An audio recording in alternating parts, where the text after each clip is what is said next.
Hi there, and welcome to this lesson on the legal matters related to customs and importing.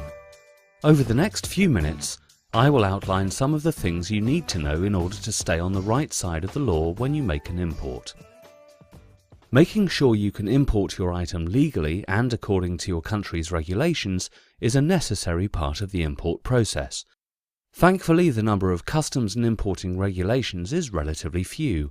However, we do recommend using a customs broker the first time around.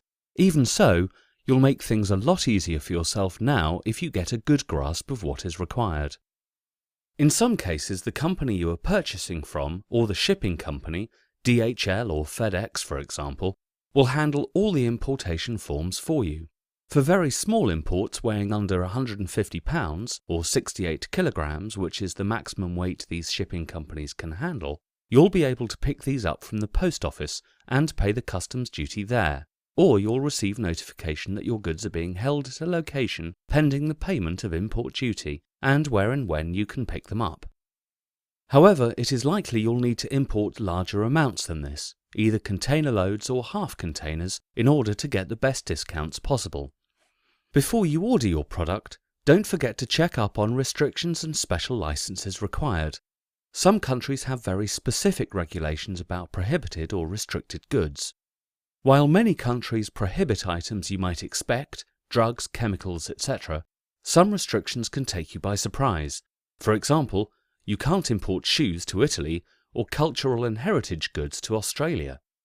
The easiest way to find information is by going to customs websites for your country and the countries you wish to sell your item to. Check out those URLs on screen, and if you can't find the information you want or are unclear about the specifications, contact customs directly by phone or email. This is not something you want to take a chance on. After you've found a supplier for the product you are looking for, the next step is to negotiate a contract. You'll need to discuss the price per unit, packaging, how many items are to be loaded into each case, and shipping terms. There are a number of different shipping terms that you can negotiate. Your goal is to get the supplier to take as much of the risk on board as possible. Let's take a look at the various shipping terms now. First is Ex Works, where you are responsible for all costs once merchandise leaves the supplier's door. FOB. With FOB, the supplier pays for everything up to the point of departure, including the export charges. CIF. Cost, insurance and freight.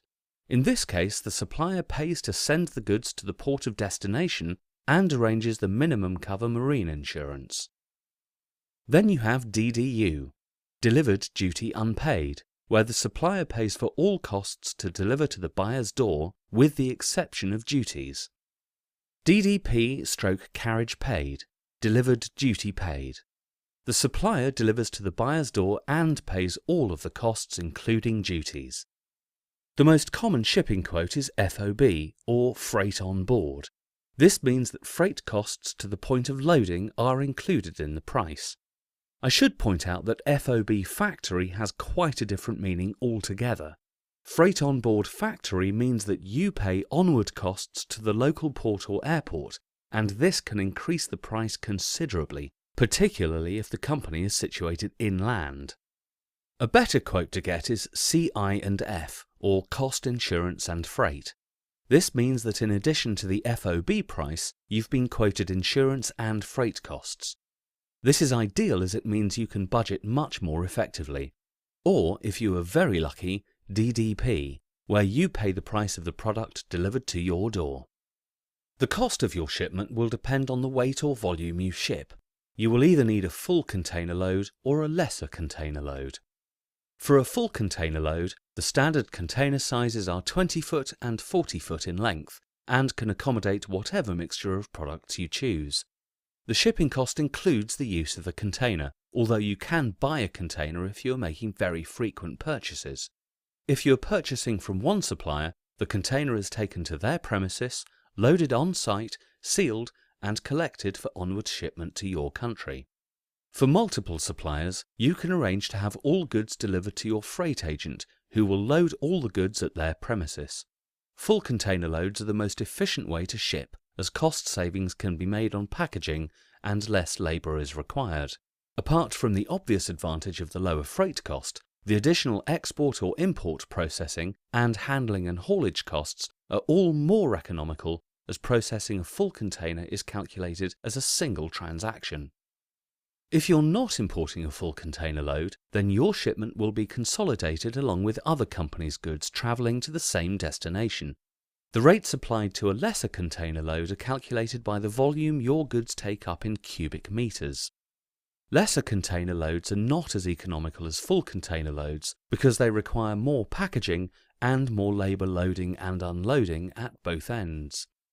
When you have negotiated a deal with a seller, including the shipping terms, price of goods, and the packaging they'll be shipped in, the seller will send you a pro forma invoice which you pay according to the arrangements you have negotiated. A pro forma invoice is basically an advance copy of the final invoice. If you need to apply for a letter of credit, LC, and/or foreign exchange allocation, you will need your pro forma invoice. When the goods arrive, they will be accompanied by the commercial invoice. This invoice enables the goods to be cleared through customs. It's similar to a sales invoice, except specific details are included for export-import purposes. Remember to check that everything you want and have agreed to, and that the supplier has agreed to, is on the invoice. It's easy to think that you've arranged the payment and shipping and that all your requests have been taken into account.